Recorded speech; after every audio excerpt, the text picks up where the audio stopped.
개인적으로 저한테는 이게 이 자리가 굉장히 뜻깊은 자리입니다. 이 이유는 제가 통도사에서 행자 생활도 했고요. 그리고 제가 자장률사 가지고 박사 논문을 썼었기 때문에 그래서 이 통도사랑은 굉장히 많은 인연이 있습니다. 그리고 통도사가 창건된 게 선덕여왕 15년 646년일 거예요. 그래서 선덕여왕이 재위기간이 16년까지인데 16년 1월에 돌아가시기 때문에 이게 선덕여왕 15년 가을부터 겨울에 아마 창건이 됐을 걸로 제가 논문에 그렇게 다 추정을 해놨습니다. 이게 정확한 날짜는 안 나와요. 삼국유사 같은 데 보면 선덕여왕 때 창건됐다 뭐 이런 식으로만 나와서, 그래서 그런 것도 제가 정리를 좀 했었고, 또 여기가 영축산 이러잖아요. 영축산. 그런데 그게 축 발음도 나고 취 발음도 나고 추 발음도 납니다. 그래서 저도 어렸을 때 아니면 여기 행자 생활할 때도 영축기보다도 영취가 맞지 않나 라고 생각을 했었는데 공식적인 명칭도 영축산이고요. 그리고 무조건 아무튼 축으로 해야 됩니다. 취는 안 됩니다. 그걸 어디서 발견을 했냐면 이제 세조 때 언해된 간경도감을 보면, 거기 보면 간경도감에서 이제 법화경 같은 거를 언해를 했는데, 그때 보면 축 발음으로, 그러니까 조선 초기에도 벌써 축 발음이었었던 거예요. 그래서 취 발음은 생각보다 사용이 안 됐었구나 라는 걸 알고 그게 공식 발음이구나 라는 생각을 했었습니다. 그래서 그런 것도 제가 부각시킨 사람이었고, 또 뭐가 있냐면 여기가 원래 영축산이 아니고 취서산 뭐 이렇게 해서 그렇게 되어 있는데, 자장률사께서 중국에서 이제 중국 오대산에 가셔서 부처님 사리를 이렇게 모셔오는데요. 그 자리가 북대, 지금 그러니까 전골사리 모신 요 금강계단에 있는 저 사리가 사실은 오대산, 중국 오대산 북대에서 모신 겁니다. 그걸 태화지에서 모신 게 아니냐라고 하기도 하는데, 그것도 제가 다 정리를 해서 그게 북대에서 사리를 받았다라는 것도 있고, 중국 오대산에 가면 오대산 안에 영축산이 있어요. 되게 재밌는 게 영축산이 있어요. 그래서 문수보살 도량이 영축산으로 불리는 이유 중에 하나가 뭐냐면, 영축산은 법화경설법지이기 때문에 문수보살이랑 별 관계 없는 거 아니에요? 라고 할지 모르지만, 실제로는 영축산이 이 문수보살과 굉장히 밀접한 관계가 있고, 그 이유는 사실은 중국 오대산 때문에 그렇다라는 정도를 이해하시면 됩니다. 그런 것도 제가 찾았습니다. 그리고 여기만 영축산이 있는 게 아니고 울산에도 영축산이 있어요. 울산 쪽에서 오신 분들은 아시겠지만 울산에도 영축산이 있고, 거기가 지금은 이제 문수산, 영축산 이렇게 되어 있는데, 그래서 예전에는 그 영축사라고 하는 절이 있었고요. 절이 있었고요. 그리고 그게 이제 왜 그렇게 되는 거냐면, 예전에는 경주가 배를 접안하기가 굉장히 어렵습니다. 그게 동해 바다에서 그 수심이 깊어서 배를 이렇게 들이기가 힘들어요. 그래서 무슨 일이 있냐면 울산으로 해서 이렇게 올라오는 거죠. 울산으로 해서 경주로다가 물량을 수송을 하거든요. 그래서 자장률사께서 중국 이렇게 유학을 떠나실 때도 다 울산으로 왔다 갔다 하셨습니다. 울산으로 왔다 갔다. 그래서 그 울산에도 영축산이 있는 거고, 그 다음에 영축사가 있는 거고, 그리고 그 옆에는 문수산이 있고, 여기도 문수와 관련된 부분이 있고, 그 다음에 여기가 영축산이 되고, 이제 그렇게. 그리고 중국 오대산에 가면 실제로 영축사가 있습니다. 대부 영축사라고, 지금 현재 이름이 바뀌었는데 현통사라고 되어 있습니다. 현통사. 그래서 중국 오대산에서 가장 오래된 절 하면 현통사입니다. 현통사. 그게 청량 진관 스님이 주석하셨던 사찰이에요. 지금 이제 화엄경 말씀을 드릴 건데, 화엄경과 관련돼서 중국 화엄종에서 가장 중요하신 분 두 분 말씀드릴 수 있거든요. 그게 이제 두 분이 누구냐면 현수법장 스님. 현수법장 스님 들어보셨습니까? 현수법장 스님 화엄종을 어떻게 보면 완성하신 분입니다. 그래서 화엄종 그러면 초조도순, 2조 지엄, 3조 저 현수법장 이렇게 얘기하지만 실제로 송나라 때까지는 화엄종이라고 안 부르고 중국에서는 현수종이라고 더 많이 불렀었어요. 그래서 현수법장 스님이 그거를 이제 집대성에서, 중국 문화의 특징 중에 하나가 뭐냐면 집대성자를 높입니다. 그러니까는 누가 시작했느냐 보다도 이거를 완성한 사람이 누구냐라고 하는 부분을 굉장히 크게 부각해요. 그래서 공자가 유교의 집대성자, 그래서 공자를 모신 사당을 대성전 이렇게 하는 거거든요. 그래서 주자 같은 경우는 신유학의 집대성자 이렇게 보는 거고요. 그래서 그런 부분들이 다 존재합니다. 그리고 또 한 분이 누구냐면 이제 청량 진관 스님. 3조가 이 현수법장 스님이고, 그 다음에 이 4조에 해당하는 게 이 진관 스님이에요. 진관 스님.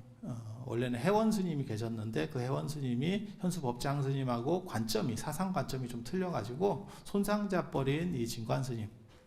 진관 스님이 이제 되는 거고, 청량 진관 스님 얘기를 하려고 지금 하는 거예요. 거기가 그 현통사가 청량 진관 스님께서 계속 주석하시면서 소초 150권을, 화엄경 소초 150권을 쓰신 데가 다 거기 현통사예요. 그래서 오대산의 다른 이름이 청량산이에요. 그래서 청량 진관 스님 이렇게 되는 거거든요. 그래서 현수법장 스님 같은 경우는 장안, 서안 중심으로 거기 가면 화엄사라고 하는 절이 있어요. 화엄사라고 하는 절이 있고, 그쪽을 중심으로 해서 화엄사, 그 다음에 운화사 이런 절들을 중심으로 해서 이렇게 활동을 하셨었고, 그러니까 서안 중심으로 활동하셨고, 진관 스님 때가 되면 이 오대산으로 이렇게. 그리고 현수법장 스님과 관련해서 이 화엄경하고 이 천도하고 관련된 얘기를 잠깐만 해드리려고 해요. 왜냐하면 지금 이게 화엄 살림을 하면서, 이게 화엄경 어떻게 보면 대법회잖아요. 그냥 쉽게 풀어서 얘기하면. 그런데 왜 위패를 붙이고 이렇게 천도를 하느냐라고 하는데, 그게 당나라 초에 보면, 당나라 초에 어떤 일이 벌어지냐면 화엄경을 중심으로 천도된다라고 하는 생각들이 있어요. 그 화엄경 전기나 이런 데 보면 그게 나오거든요. 그러니까 현수법장 스님이 쓰신 글이라든지 아니면 청량 진관 스님이 쓰신 글에 나와요. 왕명간이라고 하는 현수법장 스님 글에는 왕씨라고만 나옵니다. 그리고 진관 스님 글에는 왕명간이라고 나오고 이름이 나오고, 그런데 거기 보면 그분이 돌아가셔가지고, 그 왕명간이라는 분이 돌아가셨는데 어떤 스님이 딱 나타나서, 어떤 스님이 나타나서 뭐라고 얘기하냐면, 너 상태 굉장히 안 좋을 것 같다 이러면서 내가 개송을 하나 가르쳐 줄게. 그 개송을 외우면 네가 반드시 나쁜 데서 빠져나와서 생환할 수 있다. 다시 살아 돌아올 수 있다 라고 얘기를 합니다. 그게 화엄경 파지옥 개송이라고 하는데, 그게 화엄경에 나오는 개송이에요. 여러분 다 절에 좀 많이 다녀보시면, 스님들은 종송할 때 다 하셨었고, 여러분들도 절에 많이 다녀보신 분들은 다 한 번씩 들어보셨을 거예요. 그게 어떤 개송이냐면 약인용료지 삼세일체불 은관법개성 일체유심조, 그게 파지옥 개송이라고 하는 겁니다. 지옥을 깨트리는 개송. 그래서 염라대왕 앞에 가서 한번 그 개송을 외웠더니 세상이 밝아지면서 모든 나쁜 것들이 사라지고 결국 이 사람이 살아서 돌아온다는 그 이야기가 있습니다. 그래서 오늘날까지도 저녁 종송 때 이 파지옥 개송을 합니다. 그래서 화엄경과 관련돼서 이렇게 천도된다라고 하는 생각이 존재해요. 존재해요. 그게 당나라 초기에 나오는 이야기거든요. 근데 나중에 보면 뭐가 나오냐면, 그때 등장하는 그 스님이 누구였냐, 이제 그런 얘기를 해요. 사후에 만난 스님이 누구냐. 그게 지장보살 아니었냐? 이런 얘기가 또 스토리가 연결이 됩니다. 그게 600년대 말 700년대 초에 그 지장보살 쪽으로다가 해서 이제 중심이 넘어가기 시작하면서 유명교주 지장보살이라고 하는 생각들이 나오고, 그 다음에 선종이 유행하면 태평광기, 송나라 때 집안이 쓴 태평광기에 보면 뭐라고 나오냐면 금강경을 독송하고 지옥을 면하고 살아 돌아온 이야기가 나옵니다.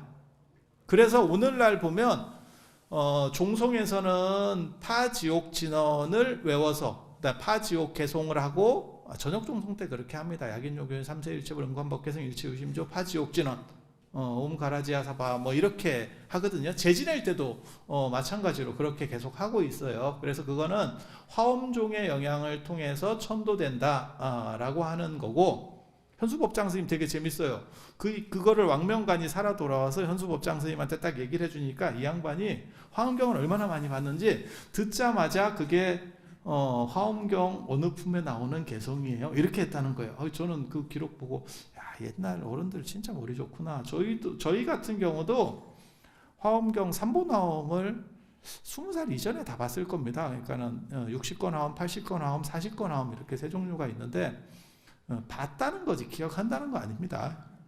근데 그거는 듣자마자, 그 개송을 듣자마자 그게 화엄경 어디에 나오는 개송인데, 참 옛날 어른들이 그냥 대단한 분이에요. 그러니까 중국 불교사에서 두 명이 굉장히 대단하신 분이거든요. 그게 한 분은 화엄종의 현수법장 스님, 또 한 분이 아주 대단하신 분이 있어요. 혁명적인 걸 일으킨 분이지. 그래서 중국 불교에서는 실제로 경전에 생불이라고 나오는 분은 아마 이 육조 해능 스님밖에 없을 거예요. 그래서 육조 해능 스님이 조계종, 지금 조계종 육조 해능 스님께서 저 광동성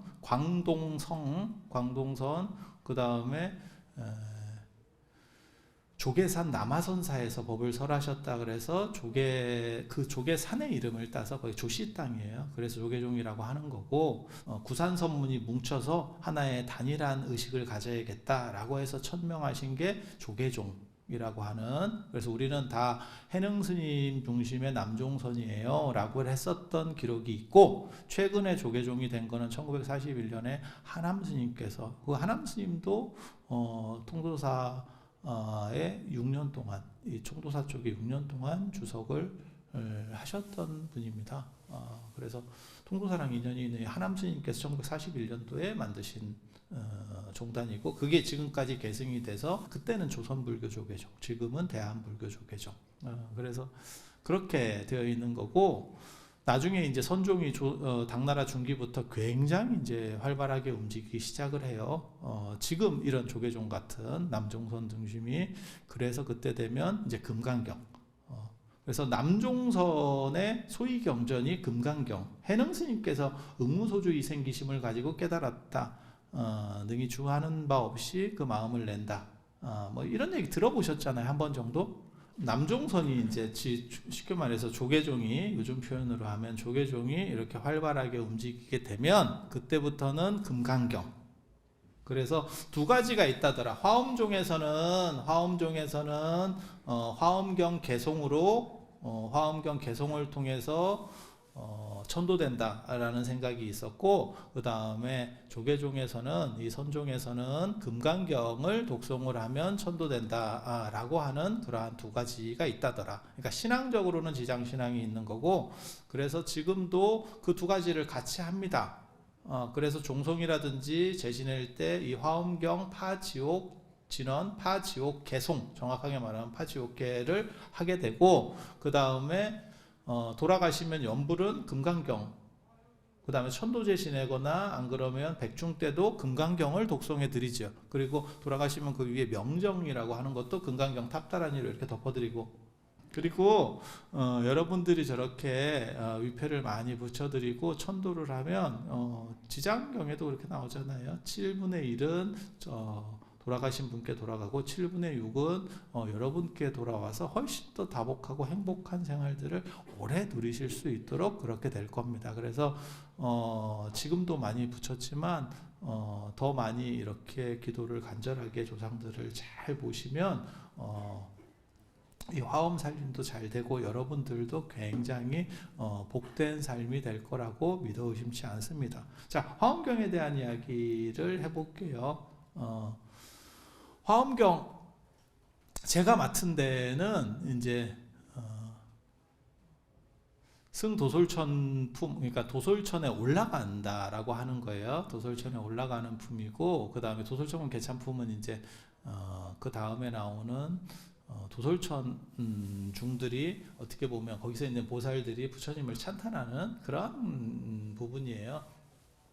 그래서 이 도솔천이라고 하는 게 그 다음에 이제 십회왕품이 나오는데, 이게 이렇게 구조만 보면 화엄경이 7조 9회는 이제 80권 화엄경 기준으로 얘기하는 건데, 그래서 7군데에서 부처님께서 설을 하세요. 그래서 부처님께서 깨달음을 얻으신 정각도량, 그러니까는 보리수 밑에가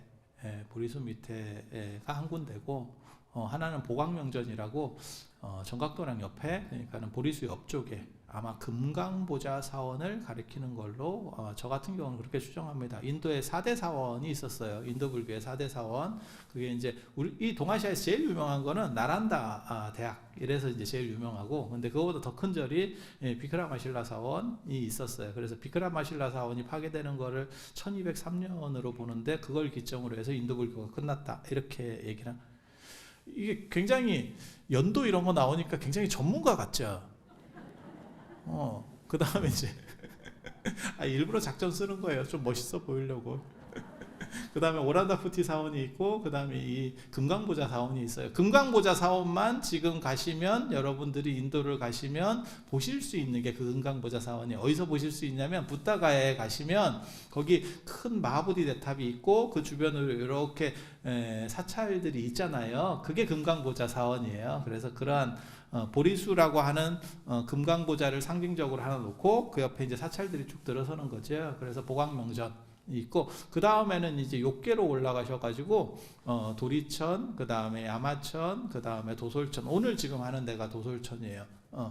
그 다음에 이제 타와자재천, 이제 욕계 6천 중에서 욕계 6천이 뭐냐면 상황천, 도리천, 야마천, 도솔천, 그 다음에 화락천, 타와자재천, 이렇게 해서 욕계 6천인데, 이 화락천은 빠졌습니다. 빠진 이유도 상당히 미스테리한데 아마 별로 비중이 좀 떨어져서 빠졌을 거예요. 왜냐하면 도리천 같은 경우는 제석천이라고 하는 인드라 신이 사는 데고, 그 다음에 야마천은 그 염라대왕이 있는 데가 야마천입니다. 야마가 염라입니다. 야마, 야미 이렇게 쌍세라고 하는데, 그게 염라대왕이 원래 있는, 염라대왕이 원래 그 야마천에 있다가 나중에 기원 전후쯤에 땅속으로 내려가요. 보직이 바뀌어가지고. 그래서 지금 염라대왕이 심판을 한다라고 하는 개념은 기원 전후에 나오는 개념이고, 그 연대가 더 위로 올라가면, 더 옛날로 거슬러 올라가면 야마천에 있었어요. 그래서 야마천주가 염라대왕이 되는 거고, 그 다음에 이제 도솔천 하면 미륵보살입니다. 내원궁에는 미륵이 있고, 미륵보살이 계시고, 미륵보살은 도솔천에 있을 때는 제가보살 모습이에요. 그래서 이게 승형이 아닙니다. 그러니까 삭발한 모습이 아닙니다. 여러분처럼 그냥 제가인의 귀족 복장을 하고 있어요. 그래서 내원궁에는 이제 그분이 미륵이 뭐 56억 7천만 년 뒤에 내려온다, 이런 얘기가 있는데, 그건 이제 미륵 삼부경에 보면 나와요. 미륵 성불경, 그 다음에 미륵 상생경, 미륵 하생경, 이렇게. 그래서 반겁 뒤에 내려오신다, 뭐 이런 얘기가 있고, 도솔천은 신들의 세계 이렇게 위로 올라갈수록 되게 오래 삽니다. 몸도 크고, 그래서 4,000년을 산대요. 4,000년. 4,000년 산대요. 그렇게 나와요. 4,000년 살면, 그렇게 오래 사는 건 아니잖아요? 4,000년 굉장히 오래 사는 건가요? 근데 그렇게 오래 사는 것 같진 않아요. 신들의 세계 치고는 오래 사는 것 같진 않아요. 근데 되게 웃기는 게, 그 도솔천의 하루가 인간 세계에 400년이래요. 그래서 400 곱하기 365 곱하기 4천을 해야 돼. 그랬더니 5억 8천만 년이에요. 이걸 제가 딱 보는 순간 무슨 생각 들었는지 아세요? 도솔천에서는 무조건 연금보험을 들어야겠다. 그리고 실비보험이 이게 필수일 것 같다. 이거 야, 이렇게 오래 살면 우리도 지금 오래 사는 세상이 돼서 그런 부분이 지금 굉장히 절실해졌잖아요. 그래서 옛날 사람들은 그렇게 오래 사는 걸 굉장히 좋아합니다. 그래서 오래 살고, 그리고 그런 데는 중간 단명은 없어요. 그러니까 중간에 이렇게 불의의 사고로 돌아가시는 일은 없어요. 그래서 그런 정도 이상세계라고 보시면 되고, 부처님께서, 석가모니 부처님께서 정각을 얻으신 그 보리도량에서, 보리수 밑에서 움직이지 않고, 이게 굉장히 재밌는 얘기예요. 사실은 화엄경이 어떻게 보면 핵심 중에 하나인데, 움직이지 않고 도리천도 가고 도솔천도 가고 이렇게 하는 거예요. 움직여서 가는 게 아니에요. 움직여서 가는 게 아니에요. 어떻게 움직이지 않고 가시나요? 라고 하는데, 사실은 그게 내용이 어떻게 되는 거냐면, 이제 깨달음을 얻게 되면 그냥 석가모니 부처님으로서 끝나는 게 아니고, 법신인, 본체인 비로자나 부처님이 돼요. 그러니까 진리의 당체가 되는 거예요. 진리라고 하는 것은 뭐하고 같은 거냐면, 모든 곳에 존재하지만 존재하지 않는, 이런 얘기하면 이제 조금 분위기가 쎄해질 수 있는데, 그냥 쉽게 얘기하면, 제가 비유를 들어드리면, 달나라에 가본 사람은 아무도 없을 거예요. 우리나라 사람 중에는. 그죠? 근데 달나라에 돈만 있으면 갈 수 있을 거예요. 저 일론 머스크가 화성 갈 거니까 자꾸 이러고 있으니까, 야, 돈 있으면 화성도 가는데 달인들 못 가겠어요? 그렇죠? 가긴 갈 수 있을 거야. 갈 수 있다라는 얘기는 뭐냐면, 거기에 나의 가능성은 존재하고 있다는 의미가 돼요. 내가 전혀 존재하지 않으면, 의미가 전혀 그 안에 없으면 거기는 갈 수 없어요. 그러니까 이 안에 지금 여러분이 설법전 안에서도 밟아본 땅은 얼마 없어. 근데 안 밟아본 데도 내가 다 밟아볼 수 있어 라고 하는 것은, 거기에도 나의 존재 가능성은 있는 거예요. 그래서 꿈이라고 생각을 한번 더 해보세요. 그러면 꿈속에서는 내가 있는 데는, 모든 꿈의 가장 큰 특징은 나라고 하는 주인공 1인칭이 있다는 거거든요. 하지만 실제로는 나는 그 안에서 어디든지 다 내가 존재할 수 있는 거죠. 왜냐하면 내 의식 속에 있는 거니까, 실제로는. 그렇지 않아요? 그래서 몸이 바뀔 수도 있고, 단지 지금 현재 현상으로 나타나는 게 이 몸인 거죠. 꿈속에서, 지금 꿈이라고 생각을 하시면. 그래서 꿈 안에 있는 모든 가능성은 사실은 다 열려 있는 거예요. 그래서 꿈의 본질을 터득하면, 그것을 꿈 전체가 어떻게 보면 내가 되는 그런 현상이라고 할 수 있어요. 그런 거를 내가 정각을 얻은, 석가모니 부처님께서 정각을 얻은 상태에서 법신 비로자나 부처님하고 합체가 되면, 그걸 자각하게 되면 내가 어느 곳에든지 존재하고 어느 곳에도 존재하지 않는 상태가 된다는 거예요. 그래서 나중에 이제 일치의심조라고 하는 마음먹기에 따라서 모든 것이 달려있다라고 하는 거고, 그건 기본 설정이고, 그 다음에 이제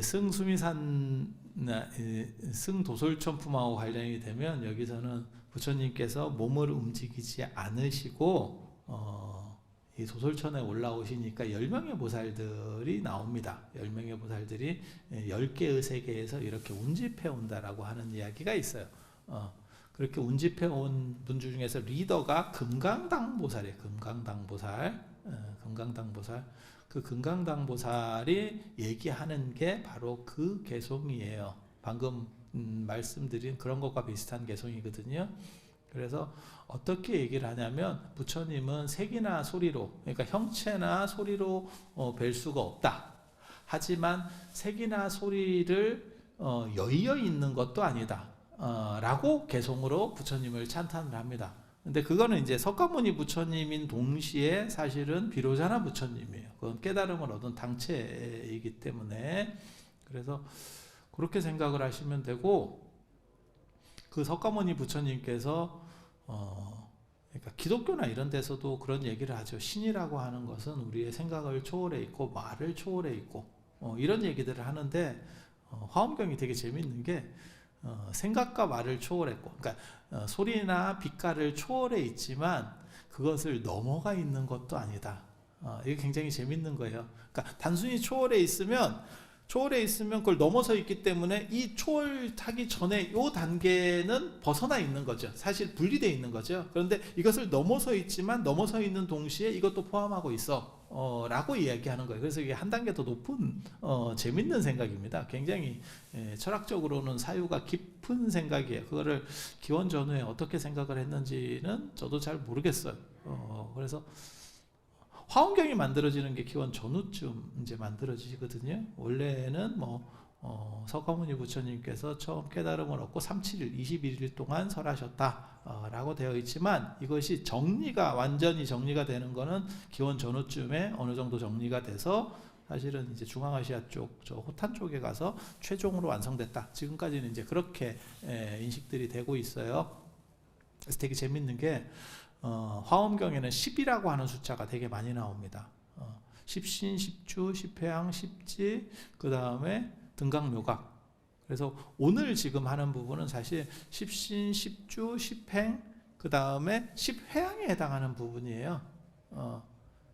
이 다음에 하실 분이 사실은 10회양품을 맡으셨는데 그게 금강당 10회양품입니다. 60권 화엄경에 보면 금강당 10회양품으로 나오거든요. 그래서 지금 이 도솔천 품하고 연결이 되어 있는 그래서 도솔천 품부터 금강당 보살이 중심 메인으로 나옵니다. 금강당 보살, 금강의 깃발이라고 하는 뜻이에요. 그리고 그분이 설하시는 요 개송이 부처님께서는 형상이나 소리로 묘사될 수는 없는 분이지만 그것으로부터 또 떠나 있는 것도 아니다.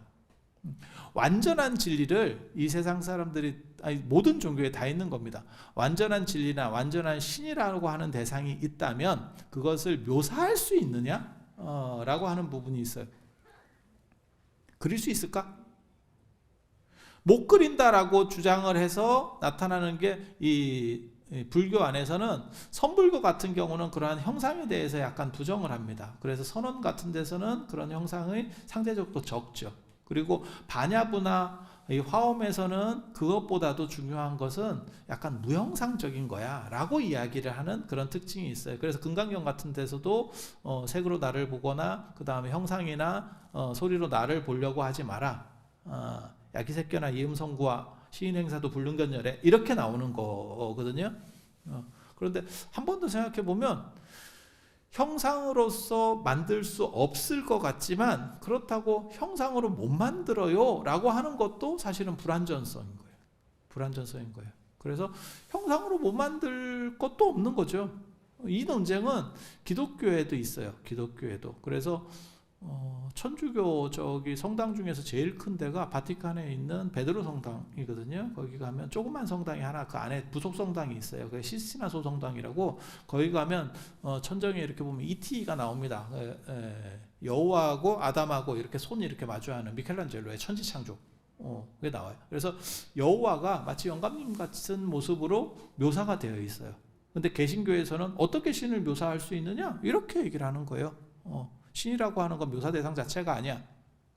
그래서 그냥 하나님, 하나라고 부르자 라고 얘기하는 거고, 이슬람에서는 더 심하죠. 이슬람에는 십자가나 이런 것도 쓰지 않습니다. 전혀. 그러니까 당연히 이슬람에서는 예수를 신앙하지 않으니까 십자가도 안 쓰지만 모든 형상에 대한 부분들을 다 만들기만 하면 그것은 신성모독이라고 생각해요. 그리고 그걸 우상이라고 생각을 합니다. 그런데 한 번 더 생각해보면 완전한 존재면 못 만든다라고 하는 것도 말이 되지만 못 만든다라고 하는데 걸려있는 것도 안 된다는 거예요. 그게 금강당 보살이 하는 얘기예요. 그래서 부처님은 형상이나 색으로는 이렇게 쫓아갈 수 없지만 그런 걸로 볼 수 없는 분이지만 동시에 그걸 그렇게 안 된다라고 하는 것에서도 걸려있는 분이 아니에요 라는 얘기를 해요. 그리고 이제 지당보살이라고 하는 분이 또 다른 얘기를 하는데, 그분이 뭐라고 얘기를 하냐면 마치 강에 달이 하나가 떠 있지만 모든 강에 비추는 것처럼, 그게 이제 나중에 조선 초기에 나오는 월인 청강지곡 같은 겁니다. 달은 하나지만 실제로 모든 개울가에 달 그림자가 다 비친다. 정조가 스스로를 평가할 때 자기를 뭐라고 하냐면 월인만천 주인홍 이렇게 얘기를 하거든요. 마치 하나의 하늘에 떠 있는 달이라고 하는 건 임금과 같은 거고, 그것들이 모든 강에 두루 다 비쳐서 낮춘다. 그러니까 임금의 덕화는 모든 곳에 다 미친다라고 말하는 게 이제 정조가 얘기하는 거고, 그 다음에 그걸 비유해서 세종 때 만든 게 월인청강지곡이죠. 월인청강지곡.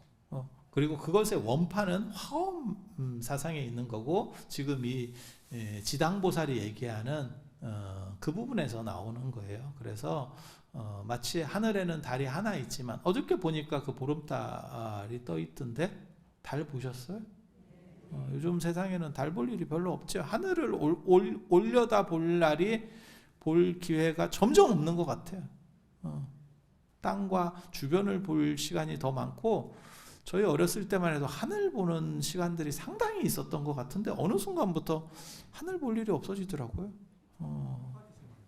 그런데 그 달이라고 하는 게 하늘에 하나만 딱 떠 있지만, 그것들이 모든 곳을 이렇게 찍으면서 비춰가듯이, 부처님은 한 분이지만 그 한 분의 부처님이 법신 비로자나 부처님이에요. 그리고 이렇게 여러 곳에, 모든 곳에 나투는 분이 화신입니다. 화신.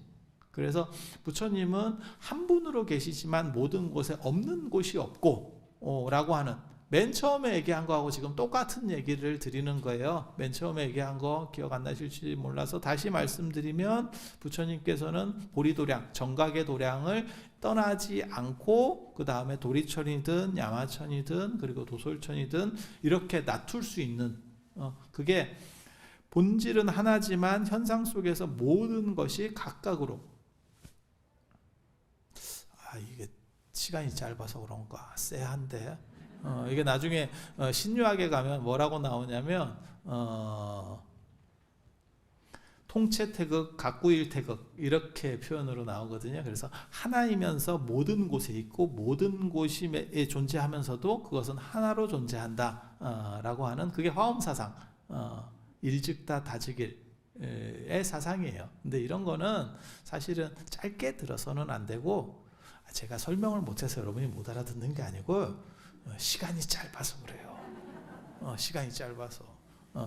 그래서 그러한 사상이 있다더라 라는 정도를 기본적으로만 이해를 하시면 돼요. 그래서 화엄경이 이게 양도 많고 내용이 이게 철학적으로 좀 복잡해서 무슨 일이 벌어지는 거냐면, 이걸 다 할 수가 없어요.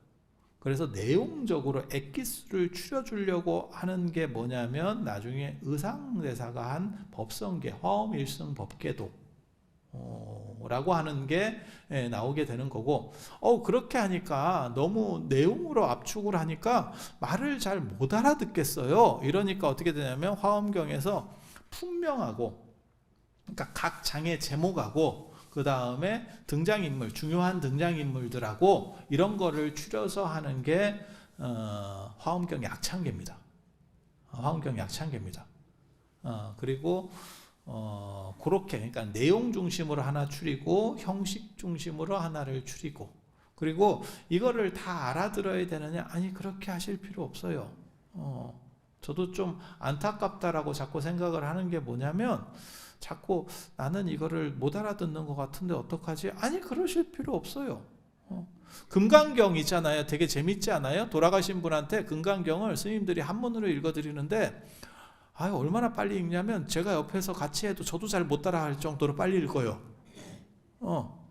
그러면 그거를 이렇게 재지내시는 분들 중에서 가끔 물어보시는 분이 있어요. 아니, 우리 아버님 아니면 우리 어머니가 한문도 모르시는데 한문으로 이렇게 읽으면 알아듣겠습니까? 이렇게 물어보시는 분들이 있어. 그럼 제가 뭐라 그러냐면, 귀신같이 알아듣습니다, 이렇게 얘기해 주거든. 그런데 이게 되게 재밌는 게, 여러분이 이거를 전부 다 알아들으실 필요가 없어요. 그 얘기를 해드리려고 하는 거야. 반야경도 600권으로 된 책이에요. 화엄경은 60권, 80권, 40권 이렇게 해서 180권이거든요. 180권. 그런데 반야경은 600권이나 되는 책이에요. 그런데 그것들 누가 읽으려니까 너무 힘들어. 너무 힘들어. 그러니까 나중에 반야심경에서 뭐라고 요약을 해주냐면 아제아제 바라아제 바라승아제 모지사바하만 하면 그 600권을 읽은 거하고 퉁을 쳐준대. 이거 굉장히 재밌는 얘기예요. 왜냐면 이거를 다 할 수가 없거든. 그래서 거기에 에너지를 집약시켜서 하나로다가 축약시켜 줄게 라고 하는 거예요. 그래서 제가 그런 얘기 하거든요. 감기가 걸리면 감기약을 먹으면 낫는 거지 약 성분을 다 알 필요가 없어요. 약 성분을 다 알고 먹는 게 절대 아닙니다. 그냥 먹으면 나아. 그러면 약 성분을 알아야 될 사람은 누구냐? 그거는 약사하고 의사. 그러니까 우리 같이 이거를 전문적으로 하는 사람만 알면 되고 여러분들은 복용만 하면 돼요. 그러니까 약만 그런 게 아니에요. 스마트폰, 우리가 핸드폰 쓰잖아요. 핸드폰의 기능이나 작동 원리를 아느냐? 모릅니다. 그래서 어떤 얘기를 드리려고 지금 말씀을 드리는 거냐면 화엄경을 다 이렇게 이해하려고 하시지 말고 나무 대방광불 화엄경 그 이름 제목 안에 완전한 것의 부분 자체도 완전할 수밖에 없어요. 경전식의 비유를 얘기하면 뭐냐면 바닷물을 다 먹어볼 필요가 없대. 어디든 한 군데만 찍어 먹어보면 짠지 안 돼. 그와 마찬가지로 제목만 이렇게 딱 그것만 해도 화엄경 전체를 읽은 것과 같은 공덕이 있다라고 합니다. 아니 농담으로 하는 얘기가 아니고 이것 때문에 뭐가 있냐면 제지내고 연불 할 때 어떤 거를 하냐면 나무 대방광불 화엄경, 나무 대방광불 화엄경, 나무 대방광불 화엄경을 합니다. 그리고 그것보다도 더 경전이 많고 좀 있어 보이는 경전이 반야경이었기 때문에 우리가 모든 의식 끝나고 나서는 마하반야 바라미를 합니다. 그게 제목이에요. 그러니까 그 제목만 읽어도 600권을 한 것과 진배 없는 내용들이 그대로 나에게 작동하는 거예요. 마치 뭐하고 똑같은 거냐면 내가 감기가 걸려서 쌍화탕을 먹으면 쌍화탕 성분을 내가 전혀 몰라도 내 몸에서 쌍화탕 성분이 돌아서 감기가 낫듯이 그래서 화엄경을 이렇게 귀로 씻는 거 굉장히 중요합니다. 사람들은 제가 공부를 열심히 한다고 생각하는데 그런 건 아니고요. 전 그냥 하고 싶은 대로 하는 사람이라서 어렸을 때부터 그렇게 살았는데 제가 학교 가기 싫으면 학교를 안 갔는데 되게 재밌는 얘기를 하더라고요. 저희 형이. 저는 그 얘기를 지금도 굉장히 감동 깊게 생각을 하거든요. 자더라도 학교 가서 잘해. 그러면 귀로 씻기면서 뭔가가 된대. 근데 그 말이 맞는 거예요. 그래서 여러분도 마찬가지예요. 그래서 귀로 씻는다라고 생각을 한번 하시면 되고 그렇게 머리 아픈 거는 의사약사만 하면 돼요. 왜 의사약사들은 해야 되냐면 사람에 따라서 그것이 맞는 경우도 있고 안 맞는 경우도 있고 설명해 줘야 될 부분도 있고 설명 안 해줘야 될 부분도 있고 그런 고지해야 될 부분들이 존재하기 때문에 그래서 그런 사람들을 전문가라고 하는 거고 일반인들은 거기에서 잘 조제된 약을 그대로 드시면 돼요. 그 드시는 방식은 두 가지입니다. 하나는 귀로 잘 씻는 거, 씻으면서 이렇게 닮아가는 거. 그리고 또 한 가지는 뭐냐면 나무 대방광불 화엄경. 실제로 연불에도 많이 하고 스님들도 많이 합니다. 그래서 그렇게 하시면 되고 이 화엄 살림 법회 때 제를 지내고 천도한다라고 하는 것은 굉장히 의미가 있는 일인 것 같아요. 그래서 제가 개인적으로 사실 이런 화엄 살림 법회 같은 거를 무형유산으로 넣으면 참 좋겠다 이런 생각을 했어요. 이게 일제강점기 때부터 구한오 스님께서 이렇게 시작을 하셔서 어떻게 보면 한국 불교를 대표하는 최고의 법회 자리예요. 그래서 이런 역사적 자리에 여러분들이 같이 동참하시는 것도 참 대단한 일이고 그리고 이런 것들이 인류 문화유산으로 이렇게 무형유산으로 들어가서 그래서 지방문화유산부터 넣어서 좀 기릴 수 있도록, 사실 지금 시대 자체가 유형 문화제도 중요하지만 무형이라고 하는 것이 훨씬 더 중요한 의미들을 가지는 시절이기 때문에, 그래서 그런 것들도 작업을 좀 많이 좀 할 수 있었으면 좋겠다 라는 생각을 가지고, 여러분들이 이런 뜻깊은 행사 속에서 조상님들을 천도하고 그 다음에 여러분 스스로를 이렇게 밝히려고 오셨다는 부분에 대해서 굉장히 높은 공덕을 치하해 드리면서 오늘 법문을 모두 마치도록 하겠습니다.